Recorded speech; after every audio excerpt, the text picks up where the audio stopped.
Sup guys, Fat Archon here, bringing another 40k review. Today I'll be ranking the sleek yet deadly Slaanesh Demons to see who came out on top in the post-Dataslate Chaos Demons Index. Demons as a whole are looking the best they've looked all of 10th edition. Slaanesh is no exception to that. She got some really good points drops that she very much needed. With the new Shadow of Chaos changes, the pivoting rules, all that sort of stuff, we're looking pretty good. I think this is probably the first time you could go mono Slaanesh and still win like RTTs, that sort of stuff, so I'm pretty excited to do this video. As usual, if you haven't already, please consider liking and subscribing. At the very least, if you guys could give the video a thumbs up, that helps the channel more than you know. Also, got to send a shout out to all the channel members. So, Nick, Matt, Bill, Oregon Lady, thank you guys so much for continuing to support what I'm doing. If anybody else would care to support the channel, I will post a link to my Patreon down below, and you can become a member through YouTube as well. With all that out of the way, though, we got a lot of data sheets to go through. I was actually surprised. I think Slaanesh has the most data sheets of all the Chaos Gods. Tzeentch might have the same. I guess we'll see when we get to him. But regardless, I was kind of surprised when I saw what we had. That's awesome, though, man. That means you have a lot of variety. Even if you go mono Slaanesh, you should have a lot of variety. Speaking of, there are like 3 styles of Slaanesh, in my opinion. You got the sort of like Daemonettes and Fiends style, I guess Seeker style. You got the Chariots, and then of course you got the big boys, like characters. So again, you got a lot of variety to choose from, and I definitely think that's something that's interesting, something in Slaanesh's favor. All that out of the way, though, we can hop right into it, and it looks like we're going to start off with the humble Daemonette. So Daemonettes did get a points break, thank God. They were 110, now they're only 100. Does that get them where they need to be yet? Like, I guess we'll find out. So their stat line is both great and, like, not so great. The great parts, they have 9-inch move and 2 objective control. That's actually fantastic, especially on a battle line unit.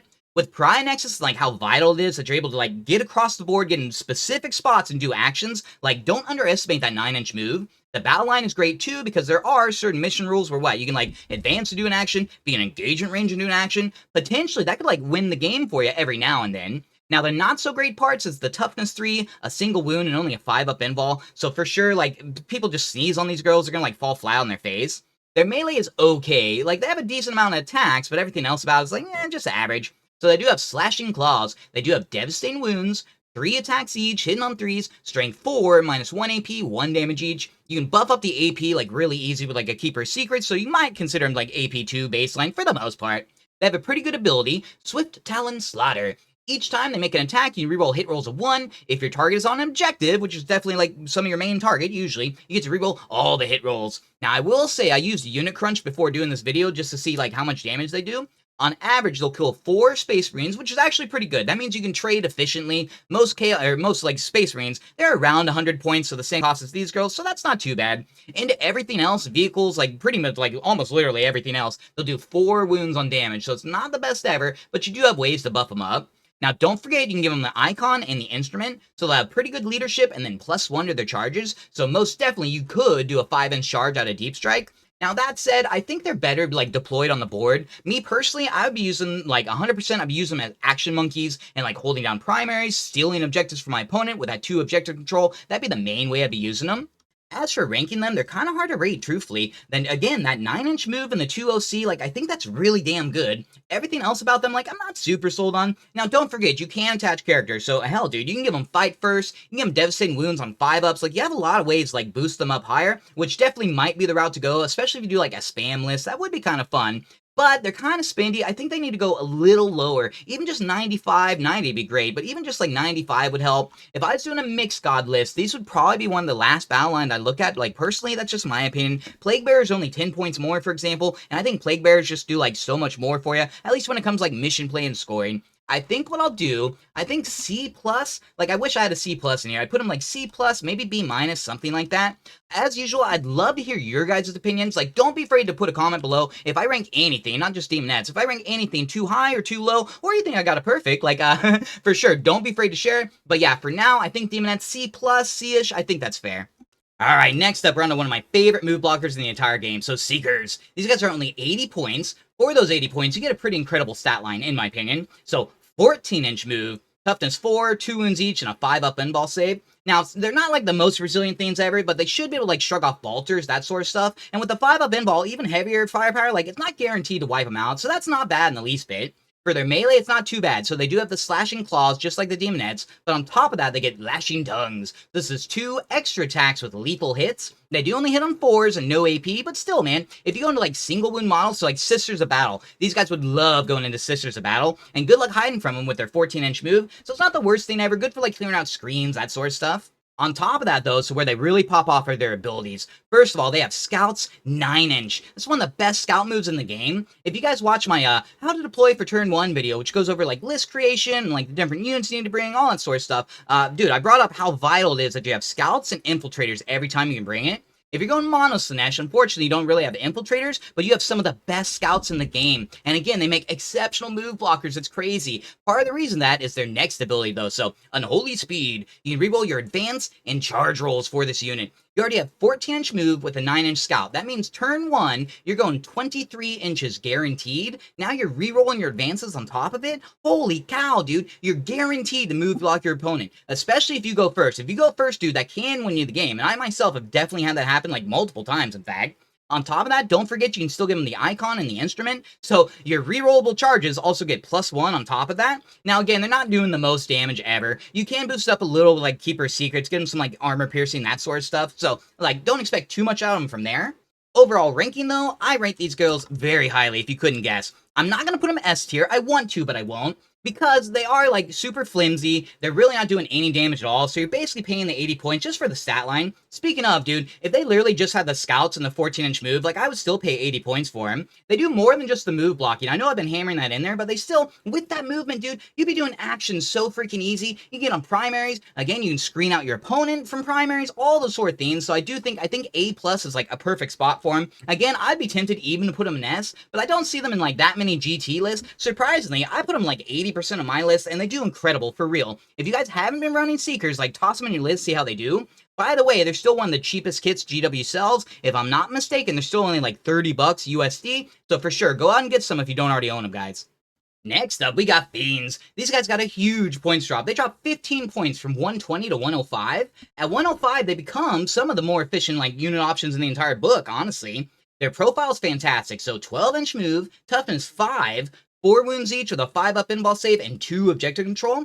T5, 4 wounds, like that's almost like Blood Crusher levels. Unfortunately, they do only have a 5-up in-ball save and they don't have T7, but regardless, we're talking about Slaanesh here, man. What's fantastic and what I love the most, we didn't really have like a mid-range damage option before. Everything was good like killing chaff or like big stuff. Nothing really that good at killing Marines. Well, now we got Fiends here and they're like perfect for it. So their melee is like actually pretty good. Again, for 105 points, it's actually pretty good. So Barbed Tail and Dissecting Claws does have devastating wounds, 5 attacks each, hitting on 3s, strength 5, minus 2 AP, 2 damage each. Now, obviously, they will struggle a little bit into, like, elites and vehicles and that sort of stuff. Don't forget, they do have devastating wounds, though, so they're near guaranteed to do at least a little bit of damage to all those profiles, even, like, knights, that sort of stuff. But if you get into like Marines, anything T5 and below, you're just going to shred them, man. You might as well just pick them up if you have a full squad of these girls, or Fiends, whatever they are. Their ability is exceptional, by the way. I love their ability. That's the biggest reason I like these guys. So, Soporific Masque. While an enemy unit, excluding vehicles and Titanics, is within 6 inches of this unit, each time they make a melee attack, you subtract 1 from the hit roll, and each time they make a Desperate Escape test, you subtract 1 from that test. Now, Desperate Escape doesn't come up that often, but when it does, oh my god, is it devastating, dude. And let's hope, dude, cross your fingers, pray to the dark gods that when the codex comes, we get some sort of stratagem that like forces one of those. If you could force a Desperate Escape and their battle shock on top of it, they would lose like 2/3 of their unit. Baseline, even just with this, they're gonna lose half their unit, man. Pretty big deal there. Obviously the -1 to hit as well. Whereas Slaanesh army, like if you're going Slaanesh, even mono or even mixed god, that's still a big deal. But if you're going mono Slaanesh especially, that -1 to hit actually adds up a lot. That's like a hidden like boost to all of our resiliency. Like army-wide, that's a 6-inch range. These guys have pretty big bases. You run them in squads of 6 as well, which is like a valid way to go. On top of that, where I really love them, they have the beast keyword. Do not underestimate how important that is. Most of our models, we're going to have a bunch of like chariots, like mounted, a bunch of monsters, all that sort of stuff who can't go through walls, while these girls have no issue with it whatsoever. That means, again, you can do actions pretty easy, you can get a primary, you can do all that sort of stuff, you can flip primaries pretty easily. They have enough damage output that, yeah, again, if it's just a basic Marine squad, you might as well just pick them up. They're almost guaranteed to wipe them out. As for ranking them, it's hard to say because they literally just went down in cost, so I haven't had too many test games with them. I don't think they're S tier. I don't think they're auto-include by any means. That said, the Beast keyword with a 12-inch move, having 4 wounds, T5, like, that's already pretty crazy. On top of that, that aura is exceptional. -1 to hit is a big deal. It's actually a pretty big deal. It helps. It doesn't matter what god you're running. You do a mixed demons list, it helps your entire freaking army. Especially, could you imagine you had 3 squads of these guys? That means the entire board is covered in a -1 to hit aura, at least in melee. I don't think they're S tier. I think A or A+, somewhere around there. I think that's fair. I love the models so much, I'm just going to put them in A+, just because the model's like one of the most unique in the entire like Warhammer range. Again, I would love to hear your guys' opinions. I know there's been some debate on Fiends. I've seen multiple people be like, I don't understand why people think they're so good. Hopefully I laid out the reasons why I think that's the case, but if you disagree, don't be afraid to leave a comment below. Next up, we're finally on to the chariots. So to start off, we got the Secret Chariot. Her whole thing is just how cheap she is. She's almost like the Slaaneshi Nurgling in a sense. For 65 points, you get a pretty damn good profile. So 14-inch move, toughness 6 with a 4-up invul save, 7 wounds, and 3 objective control. Every single one of those stats is like great when you consider her cost. On top of it, she has a boatload of output, so it's not like the highest damage ever, but she has a lot of it. So she does have a range option, only 6 inches, but she has anti-infantry 3-up, assault, and pistol, so you can both advance and shoot or be engagement range and shoot. She gets 6 of those attacks, only strength 4, no AP, single damage, but will do good versus like screens, that sort of stuff. On top of it, she has a boatload of melee, so Slashing Tongues, this is devastating wounds, 9 attacks, strength 4, -1 AP, 1 damage each, and on top of that, she gets 4 Seeker Tongue attacks, those have lethal hits. Now, even into like elites and marine profiles, that sort of stuff, she'll still do pretty okay, reason being she has her Scythed Impact ability. Each time she finishes a charge move, until the end of the phase, all of her melee weapons get anti-infantry 4-up. So even to like Terminators, Centurions, those sort of things, you should hopefully be able to kill like a base or 2. You're not like hopeless if you get in a tougher target. Now she does have a pretty big downside. She's mounted and she has a pretty big base, so you will have some issues like getting around the board. That said, the 14-inch move like kind of helps make up for it. And truthfully, at 65 points, you could totally just have her like sitting on your home field objective. That's completely valid. And truthfully, if I was just bringing one, that's probably the way I'd go if I was doing mono Slaanesh. Speaking of, yeah, if you're going mono Slaanesh, I would dare say they're an auto-include. They're just so freaking cheap and efficient. Like, yeah, man, I think you toss them in. You're really not, like, hurting yourself by doing it. They can still screen. They can still move block. They have the 3 objective controls, so they can still help you, like, flip objectives, all those sort of things. I actually like the Secret Chariot a lot. The being mounted in the big base is a big downside. Like, don't underestimate that, especially with modern terrain. There's so much terrain on the board, thank God, but it is kind of hard to get around the board from time to time. That said, I'm going to put her pretty high up. I don't think she's S tier. I'm not sure she's like A+. You don't have to bring her, but she's just so damn cheap. I think she's worth it in most cases. I'm going to put her in A tier. I think that's I think it's a fair placement for her. Next up, we got the Hellflayer. So this one's basically a boosted Secret Chariot. So she is a bit more expensive, 105 points, has an identical stat line, identical weapons, except she has a bladed axle and a different ability. So bladed axle is 6 additional attacks, they hit on 3s, strength 6, -1 AP, 2 damage each, so that is great in like marine profiles, those sort of things. I do like her ability as well, so cutting down the foe. Each time this model is selected to fight, so not just a charge, but anytime you fight, you select one enemy unit with engagement range, and obviously you roll a d6. If it's an infantry, you add 2 to the result. On a 2 to 3, you do D3 mortal wounds. On a 4 to 5, you do 3 mortal wounds. And on a 6 up, you do D3 plus 3 mortal wounds. So versus infantry, you're guaranteed to do at least D3 mortal wounds, and you have pretty good odds of doing 3 plus D3. So that's actually not bad at all. She's going to do, for how cheap she is, 105 points, she's going to do a boatload of like mortal wounds and just like damage period. That said, I'm not super sold, because again, you got the mounted issue, the whole getting across the board. I don't think the extra like 6 2 damage attacks is really worth the extra 40 points on top of it. Because usually for chariots, I'm just using them as like cheap throwaway units, again for like scoring, that sort of stuff. They would be great for actions too. So Hellflayer, it's not bad at all, man, especially if you want to like spice up your list a little. For sure, you can bring her along, you're not really like screwing yourself. But I don't see her as like that good. I don't think she's terrible either. I'm just gonna put her in B tier. She's perfectly valid. If you like the model, you can totally run her and like probably have pretty okay results with her. But I don't think it's something like you like look at initially. I think you only toss her in if you like have points left over in the end. Next up, we got the Exalted Secret Chariot. So this is like the big boss version. What's hilarious to me is, so her profile is basically 2 Secret Chariots like slammed together, and that's exactly how you build her in real life. You buy 2 Secret Chariots, you gotta like Google the instructions, I'm pretty sure, and then yeah, you combine the 2 together and you have an Exalted Secret. So she is only 115 points. It's only 10 more than a Hellflayer, so we might have to look at the Hellflayer's ranking. But regardless, so like I said, two Secrets slammed together.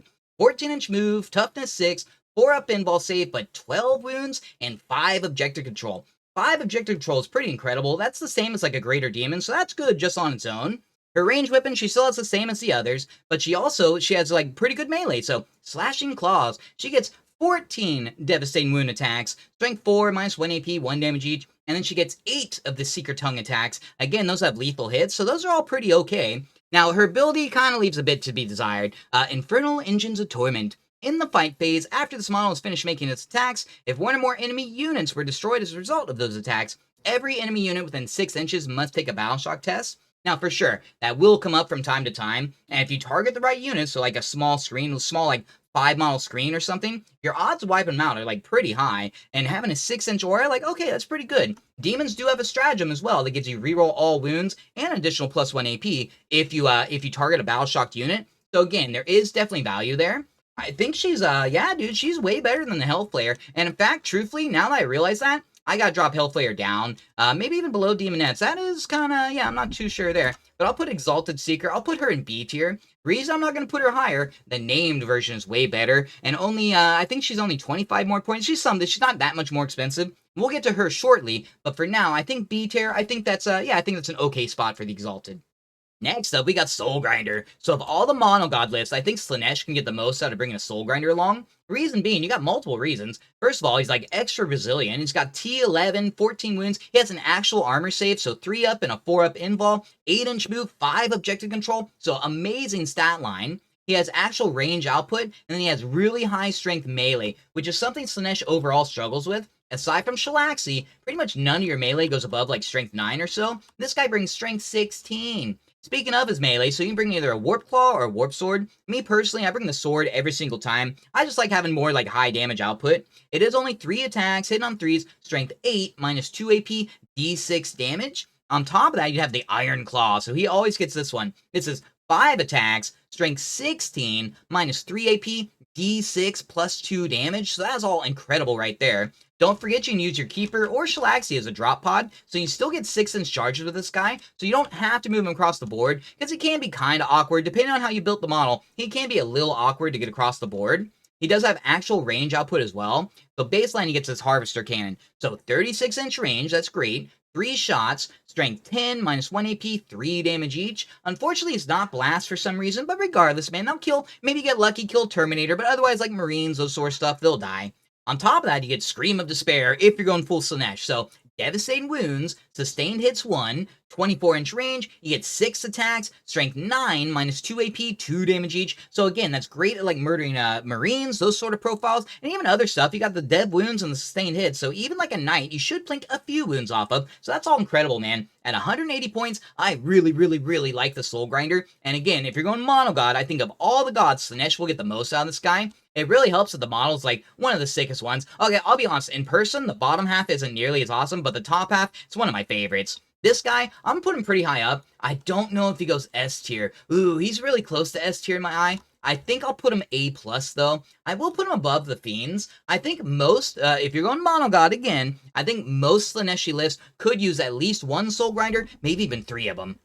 Next up, alright, we're finally on the characters. So like most of the demons, they got a boatload. I'm pretty sure they got 8 to choose from, so you got some options. To start off, you got Tranceweaver. So she has 60 points, and she has a pretty crappy profile, honestly. So 9-inch move, that's great, but T3, only 3 wounds and a 5-up invul save, so you just like fart on her and she's gonna die. Her melee's not that good either. Ravaging Claws, it does have dev wounds, it is 6 attacks hitting on 2s, but it's only strength 4, minus 1 AP, 1 damage each, but really like nothing to write home about. Where she kind of makes up for it, though, is her abilities. So her first one, Tranceweaver. While she's leading a unit, models in that unit have the Fights First ability. So if you are running Daemonettes, it's like crucial that they get their damage output out there before they themselves get hit. Even like Space Marine Scouts are going to wipe out like half the squad. Pretty much, yeah, even like Chaff are going to kill a boatload of Daemonettes unless you get to clap into them first. That said, if you're into like Terminator, something tough that can like take the hit, yeah, they're still going to wipe out your Daemonettes, so it is kind of questionable how good that really is. On top of that, though, Symphony of Pain, so this is actually really good when it goes off.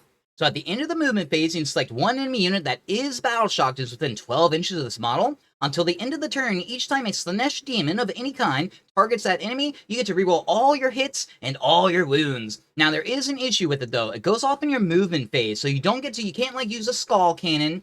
You can't use your, like, Exalted Secret Chariot to, like, force the Battle Shock, so it is, like, kind of funky with the timing there. That said, if you can force it in the opponent's turn so they get, you know, they're still battle shocked into your turn, hell yeah, it's a very strong one. Especially with 12-inch range, it's not restricted to just a single model, so if you brought 3 Tranceweavers, theoretically, you could target 3 different units. How often that'll happen? Like, almost never.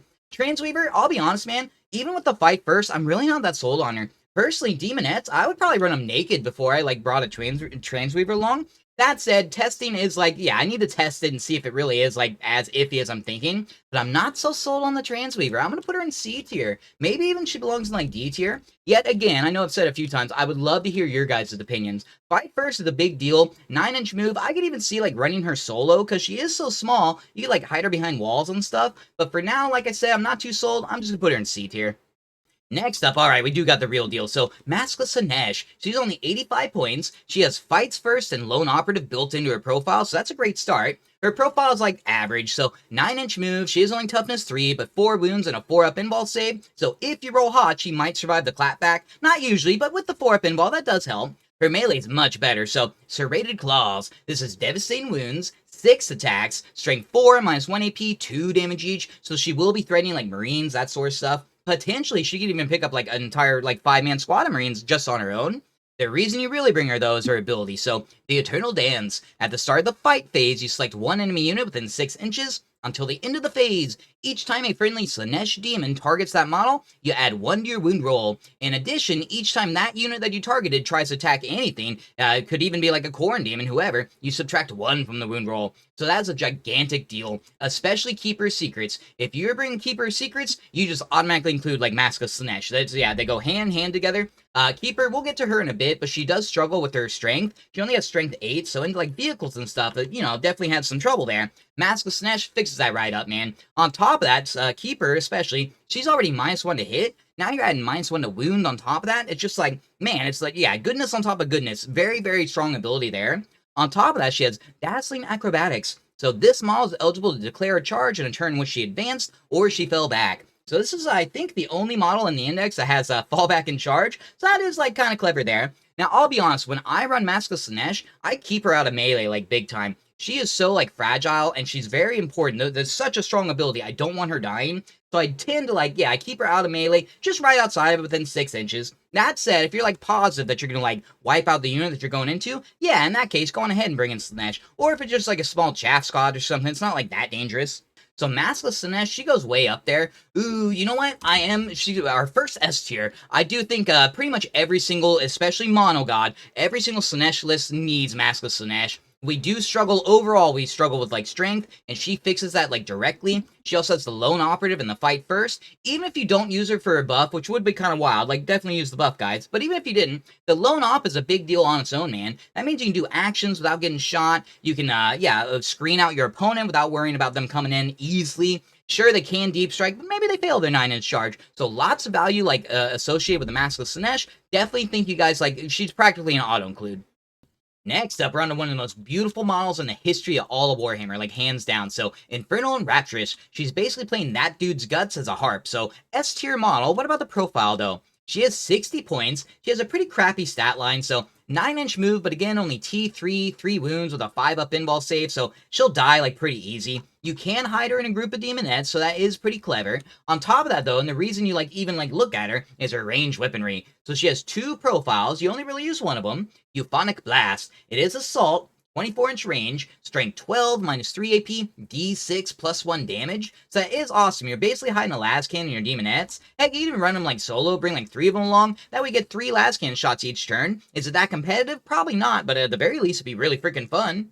Her abilities, well, you know, she's got some. So, her first one, Harmonic Alignment. While she's leading a unit, so Daemonettes, in your command phase, you can turn up to D3 destroyed models. The thing about Daemonettes, man, is they are so freaking flimsy, unless it's just like a random bolter shot or something, odds are they're going to get completely wiped out. That said, from time to time, you will have like a base or 2 alive, in which case, yeah, okay, that's kind of cool, you bring some alive. But what's cool too is it does combine with your army rule. So if you pass your battle shock, you bring back an additional D3 models. So again, like, that's kind of clever, you get like half the squad back. Her other ability really freaking sucks, man. So, Discordant Disruption. While an enemy Psyker unit is within 12 inches, psychic weapons equipped by models in that unit have the hazardous ability. So I guess versus like Thousand Suns, Grey Knights, I guess that would be useful there. Maybe in the mirror match, you can like mess with like greater demons, make them like potentially do mortal wounds to themselves. But overall, it's very matchup dependent, so it's not something you rely on like even in least bit. It's one of the worst kind of abilities you can ask for. The ones that, yeah, rely on a specific kind of army.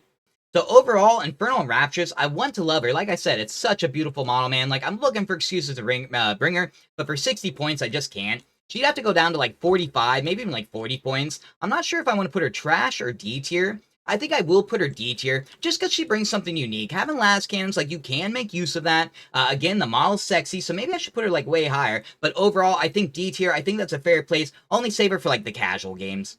Next up, we got another beautiful model. So, Contorted Epitome. This one is 80 points, so a little more spendy, but she has a much better stat line. So, 9-inch move again, seeing a theme here. Toughness 6, 8 wounds, and a 4-up pinball save, so she's pretty resilient, especially compared to the other characters we've been looking at. She does have 2 objective control for what that's worth. Now, for her melee, she has 2 options. So, Coiled Tentacles. This is D6 attacks, only hits on 4s, unfortunately, but strength 5, minus 1 AP, 2 damage each, so I'll thread like Marines, that sort of stuff. She also has Ravaging Claw, so 8 attacks with devastating wounds. Again, strength 4, minus 1 AP, 1 damage. So she's okay into like screens, that sort of stuff. Nothing like too flashy.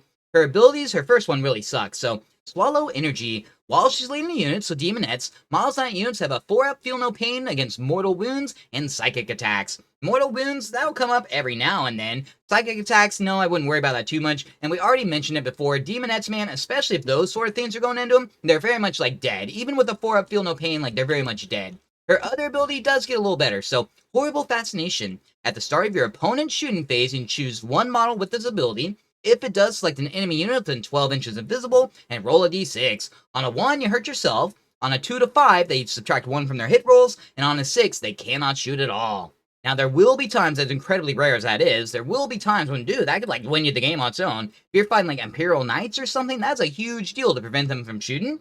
Even on its own, even if you just do the regular -1 to hit, that actually helps the rest of your army, so that does definitely have value to it.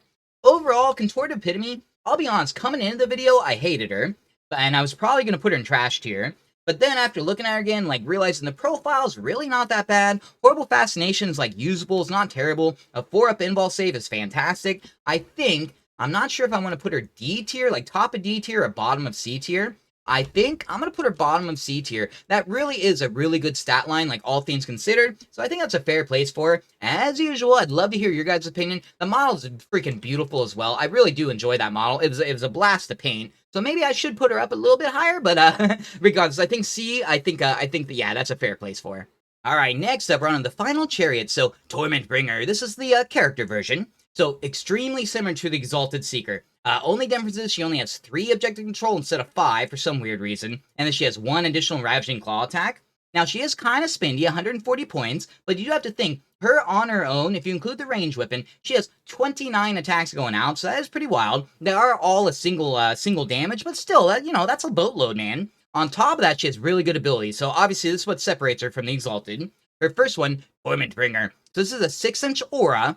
Any and all Slaanesh demons, including herself, they get sustained hits 1 in melee. So she herself is going to freaking love that. Of course, Daemonettes are going to love it, Fiends are going to love it, literally everybody's going to love having sustained hits. The big thing about Slaanesh, so we don't have the highest amount of strength, but we do have a boatload of attacks. That's sort of like the trade-off you get. So again, that especially pops off, and it is pretty powerful overall. On top of that, she has another pretty powerful ability, so Hysterical Frenzy. Once per fight phase, just after an enemy unit selects a friendly Slaanesh demon within 6 inches of this model, you can select that friendly unit. Until the end of the phase, each time a model is destroyed, you can roll a d6. On a 4-up, do not remove that model from play. After the attacking unit has finished making its attacks, you may attack back into that unit. So what's cool, Warhammer clarified that, GW just put out an FAQ, or in the recent FAQ, they clarified that, yes, if you have an ability that says you get to attack twice, you can indeed attack twice in the fight phase. Otherwise, if you read the core rules, it normally says you can only attack once, but these sort of rules, so long as it doesn't specifically spell it out, they do override it. So that actually has a lot of value to it. You'd have, like, Keeper Secrets. Maybe you clap into something, you don't really get to destroy it, they hit you back, and they do manage to kill your Keeper. Well, if you manage to roll a 4-up, you'd get double your freaking efficiency out of them before they're even destroyed. So there is, like, a boatload of value associated with that. So Tormentbringer, she does still have the issues of the other chariots in that she's mounted, she has a big base, she has a bunch of crap hanging off. Granted, the new pivoting rules, like, kind of helps with that. But overall, I really like her, man. At 140 points, I think she's way better than Exalted Seeker, in my humble opinion. I don't know. I think A tier. Yeah, I think A tier is perfectly valid. Do you need to bring her every list? No, not even in the least bit. Personally, and honestly, if I'm being upfront with you guys, I don't normally run that many chariots. Seeker's like the main one I do bring, but if I was, and especially if I was going to do a themed list, because you imagine how fun that'd be, do like a, I don't know, like a Roman chariot style list or something like that. Very much I'd be bringing Tormentbringer, and I wouldn't be surprised when the Codex comes around, all the chariots get boosted up very highly, but Tormentbringer would most likely be one of them. A tier, I think that's fair. Next up, alright, we're on to Syll'Esske. So Syll'Esske used to be the most common sight on the planet, so whether it's Chaos Space Marines or Demons, whoever, man, anybody who could was bringing Syll'Esske along all the time. They ended up having to change the ally rules, and she was a big reason for it. At 120 points, she is like one of the more efficient characters you'd ask for. She hasn't changed for Demons at all, by the way. So great stat line, 9-inch move, toughness 6, she's got a 4-up in-ball save and 9 wounds, so that's fantastic. What's cool too, she has 6 leadership. When you're within your Shadow Chaos, that goes to 5 leadership, so she'll be regening wounds like pretty commonly. On top of that, she has a boatload of output, so she's basically 2 models like stapled together. That's literally what she is, like husband and wife or whatever they are. So for range output, you got Cacophonic Choir and Scourging Whip. Cacophonic Choir, if you do the boosted profile, it's ignores cover, torrent with dev wounds, so that is fantastic. 12-inch range, 2d6 attacks, strength 6, minus 1 AP, 1 damage each. So that's great, man. That gives you some Overwatch play. You'll definitely be like clearing out screens, those sort of things. On top of that, you get the Scourging Whip. So this is Assault, only 9-inch range, but 6 attacks, hit on 3s, strength 4, minus 1 AP, 1 damage each. Yet again, this is a common theme for Slaanesh. Screens and single model units, like, dude, they're going to get screwed over big time. And in this case, just a single model is going to do it. For melee, they're no slouch at all. Again, you got 2 weapons, so Axe of Dominion, this is 6 attacks, strength 7, minus 2 AP, 3 damage each, so that's some of the better damage in all of Slaanesh. On top of that, you still get the Scourging Whip, so this is 6 additional attacks, hit on 2s, strength 4, minus 1 AP, 1 damage each, so already at 120 points, like, looking pretty damn good. On top of that, she has incredible abilities, so the first one's alright, so Princess Slaanesh, while they're leading a unit, so Daemonettes, each time a model in that unit makes a melee attack, a successful unmodified wound roll of 5-up scores a critical hit. So you're literally doubling your dev wounds. That is fantastic, man. That means that you can threaten anything that's not double your strength. So anything T7 or below, you're like, yeah, dude, you're doing a boatload of mortal wounds to them on top of it. The other ability is even better, though. So, Delightful Agonies. The first time this model is destroyed, roll a d6. On a 2-up, at the end of the phase, you bring it back to life. That means they're basically invulnerable. Your odds to roll in 1 are obviously incredibly slim. I can think of all the games I've ran them in. I've run them in, I don't know, 24 games. I've rolled a 1 once that I can recall. Dude, it's so incredibly strong. And what I like doing, I don't attach them to Daemonettes. I always run them solo, and I just use them as distraction card effects, man. And they like mess with your opponent's head because they know that they'll come back on a 2-up. So I've had opponents just completely ignore them. And it's like, dude, you're making a mistake. I'm just going to tie stuff up and like murderize stuff. At 120 points, again, I think it's one of the most efficient like characters you can like ask for. She goes way up there. I'm not sure she's S tier. A plus tier? You know what? I do think she's A plus tier. I might put her in A. I don't know. Maybe I'm overrating her. I really love the model too, so maybe that's affecting me. But A plus, I think that's fair. I will put her, yeah, I'll put her like middle of A plus tier. Hopefully that's like not too controversial. But again, let me know what you guys think. Ooh, alright, we're finally on the Greater Demon. So to start off, we got Keeper's Secrets. So it's funny, man. The start of 10th edition, I ran her like every list ever. Then I started running the Lord of Change instead, because I figured, oh, I can get the same output at range. Now I'm back to like, yeah, Keeper's Secrets, she's practically an auto-include when you're doing mixed demons. If you're doing Mono God, if you're doing full-on Slaanesh, yes, you bring at least 1. Optimally, you probably bring like 3 Keeper's Secrets if I'm being upfront with you. Now, her profile is fantastic. She has 290 points, relatively spendy, pretty average for a Greater Demon, but for 290, like, you're getting your points worth. Her stat line, mwah, it's amazing. 14-inch move, toughness 10, 18 wounds with a 4-up in-ball save. She also has 5 objective control, so all that's fantastic. She can flip objectives. She's ultra resilient herself. We'll get into more of that here in a moment. She's speedy as hell, dude. Turn 1 charges ain't no thing when you're bringing along Keeper's Secrets. Especially now they have they have a permanent Shadow of Chaos aura. So that's huge, man. That means you can use the Warp Surge strategy and get advanced and charge any and every turn you want. It's really like it's super easy. On top of that, she has pretty good output, both range and melee. So it's funny, technically you can bring a Living Whip along with the main weapon, but you would never ever do that. Unless the Codex like changes something, you're always going to stick with Shining Aegis. We'll get to that here in a moment. Regardless though, so her main weapon, Phantasmagoria. If you go the Focus version, which you always would, you get Devastating Wounds, 18-inch range, 9 shots, hitting on 2, strength 6, minus 2 AP, 1 damage each. So it is unfortunate it's only 1 damage, but again, single wound models, you'll like clear right through them. Even Terminators and that sort of stuff, even like big vehicles, you got the dev wounds and you have 9 attacks going out, so that will like plink them down over time. And especially where I love using it, is just plinking off the last few wounds off like like a War Dog or something like that. It works out great there. On top of that, she has really good melee as well. So again, you could bring a Ritual Knife, but you never will, so you'll just stick with Wit Stealer Sword and Snapping Claws. The Wit Stealer Sword, it's 6 attacks, hitting on 2s, strength 8, technically 2 AP, but really 3 AP, 3 damage each. Her Snapping Claws are devastating wounds. You get an additional 4 attacks, strength 6, minus 3, 3 damage each. So both of those together, like, that is fantastic at clearing out elites, those sort of things. Even into vehicles, like, this is why you really want to bring, like, Masque of Slaanesh. She's, like, near mandatory, most definitely for bringing Keeper of Secrets. But even into, like, elites, that sort of stuff, she'll chew right through them. Vehicles, yes, you might bounce off them, but if you get the +1 to wound, or you're, like, clever with it, yeah, you will still, like, take them down over time. On top of that, she has really good abilities, both for herself and the rest of the army. So the first one, Demon Lord of Chaos. While a friendly Slaanesh demon is within 6 inches of this model, so including herself, improve the armor pen of melee weapons by 1. So that is huge, guys. We're lacking the strength, and we're kind of lacking the damage output, so we have to make up for it in other ways. So we already have, like, the attack number. Yeah, we already have the attack count. Now we're boosting up the AP as well. So again, that sort of makes up for the lack of strength and the lack of, like, extra damage overall. On top of that, and this debatably is better, at least for herself, she has Mesmerizing Form. Each time an attack of any kind targets this model, so whether ranged or melee, you subtract 1 from the hit roll. On top of that, you have Shining Aegis, so the bearer has a 5-up Feel No Pain. So guys, we got Toughness 10, 4-up Invul Save, 18 wounds, a 5-up Feel No Pain. You're always -1 to hit. If you're smart and you bring the Keeper or the Masque of Slaanesh, she's also -1 to wound. She suddenly becomes one of, if not the, most resilient models that we have access to in the Index. Great Unclean One might give her a run for the money, but she is right behind them, especially like points efficiency-wise. Very much, I think, Keeper Secrets, yeah, dude, especially if you're on Mono Slaanesh, you bring 3 of them if you can, but even like Mixed God, she's practically an auto-clued. You basically choose between her and maybe a Bloodthirster. Yeah, I'm putting her right up there, and in fact, yeah, she goes very top of S tier. I do think she's better than the Mask. Yeah, they go hand in hand, but yeah, I think she's very tip-top of S tier, one of the best models you can ask for in the Demon Index. Ooh, alright, we're finally to the end. So, Shalaxi Helbane. Everybody and their mother knows about Shalaxi. Even people who don't play demons at all know all about Shalaxi Helbane, and there's a reason for it. So, first of all, she's ultra expensive. Probably a little too expensive if you want me to upfront. She's 450 points, however, you do get what you pay for. So, excellent stat line. 14-inch move, toughness 10, 4-up Invul Save, and 20 wounds. On top of that, she just has a 5-up Feel No Pain built into her profile like baseline. So that's the equivalent of 30 wounds with a 4-up Feel No Pain. That's pretty awesome right there. She has a 6-up Leadership, which turns into a 5-up Leadership. So that does mean that every now and then she'll like regen the D3 wounds on top of it. And then, of course, she has 5 objective control as well. So all those together, already an amazing stat line just starting off the bat. On top of that, she has a boatload of output, both ranged and melee. So for range, she gets Lash of Slaanesh. This is Assault, only 12-inch range, but 6 attacks, hitting on 2s, strength 6, -1 AP, 2 damage each, so that's fantastic. We're finally getting, like, multi-damage, like range attacks going out there.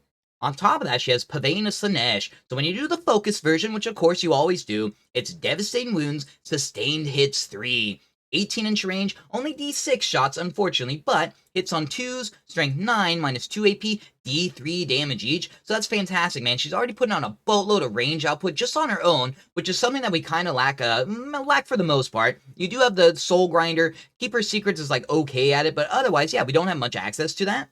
On top of that, she's an absolute blender in melee, especially when we get to her abilities. So first of all, she has Soul Piercer. This is precision, that's fantastic. 6 attacks, hit on 2s, of course. Strength 14, -3 AP, D6 +2 damage. So that's minimum 3, up to 8 damage each. On top of that, she gets 4 additional attacks with a Snapping Claws. These are dev wounds. Strength 6, -2 AP, 3 damage each. So dude, she's an absolute blender. No matter what you get her in combat with. Vehicles, infantry, it doesn't matter, like, they're dead.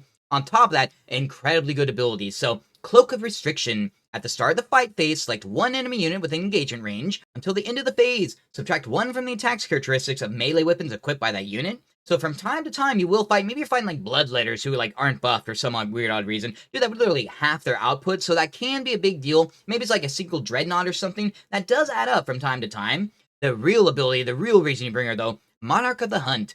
Each time this model declares a charge that targets a monster, vehicle, or character unit, you can reroll the charge roll, so that's fantastic. In addition, each time you make an attack against a monster, vehicle, or character unit, You reroll the hit roll, the wound roll, and the damage roll. That is so important. When you have d6 plus 2 damage, that's such a big deal, man. That means on average, you should get like 6 damage per hit that gets through. You should have a 100% hit rate. You should have damn near 100% like wound rate. On top of that, maybe you give them sustained hits. You're bringing like Torment Master along. So many things that pop off on the Shalaxi. On top of that, so it's kind of funny to say it on a 450 point model, but she makes a perfect distraction card effects. You still, even at 450 points, you still have 1500 points of the rest of your army. Newer players or people who scare easily, or just people who like, they know what Shalaxi can do, very much they're gonna make her like target priority #1. So take advantage of that, man. With the 14-inch move, the permanent aura, you can use her as a drop pod if you need to, whatever the reasons are, make sure you're taking advantage of it. And speaking of using drop pod, so you would have a Keeper's Secrets, hopefully in that case. Drop the Keeper first, then put Shalaxi down 6 inches away. You get a free charge reroll so long as you're targeting the right unit. Oh, that's such a big deal. So Shalaxi, I do love her. I love her very much. I think too, where she's especially good, if you're a newer Demons player or you're like just starting out your Demon army, I think she's especially good there. Because yeah, dude, you don't have to buy like 3 different greater demons to get a boatload of damage. You just toss her in your list, maybe a keeper on top of it, but then the rest of your list you can fill out with whatever models you own, and boom, dude, you got your damage output, you got your anti-tank like pretty well covered. However, at 450 points, that is too expensive. That's way too expensive. 400, maybe even like 380. Okay, 380 might go a little low, but 400, I would think would be way better. Unfortunately, I'm going to have to put her in A tier. I would love to put her in S tier, just from like memories from like running her earlier. Very much. I put her in like S plus tier in that case. But yeah, I think she goes just like middle of A tier. I think that's a fair place for her. I would love to hear your guys' experience with Shalaxi. I'm sure everybody has a fun story, even like versing her. But yeah, I don't think, unfortunately, she's a little too spendy to go a bit higher. But A, that's like perfectly solid. That's a perfectly fair place. Oof, well that covers it. That's all the rankings. I'm not sure there's anything I really want to change. I wish I had more like S tier stuff to put in, but honestly, let's not kid ourselves. A plus and A is perfectly fine. You do have to think, and I'm trying to keep in mind that I'm thinking of the other demons as well. This isn't only ranking them like internally. This is like the entire like demons codex or index, excuse me. I think this is a pretty fair placement. That said, if you guys disagree with anything I did, if you think I overranked something or underranked something, by all means, put a comment below. I always say it's not just for me, but for other players, man. The more info we get out there, the better, so don't be afraid to, like, share your own opinion. As usual, if you haven't already, please consider liking and subscribing. At the very least, if you guys could give the video a thumbs up, especially if you watch it this long, like, you must be enjoying something. If you could give the video a thumbs up, that would be appreciated. Yet again, thank you again to all my supporters. If anybody else would care to support the channel, check out the links below. I'll put my Patreon down there, and again, you can become a member through YouTube as well. Either way, I'll probably do Tzeentch next. We'll see. Nurgle will be easy to bust out. But either way, hope you guys enjoyed the video. Let me know what you think. Best of luck out there, and remember, death to the false emperor.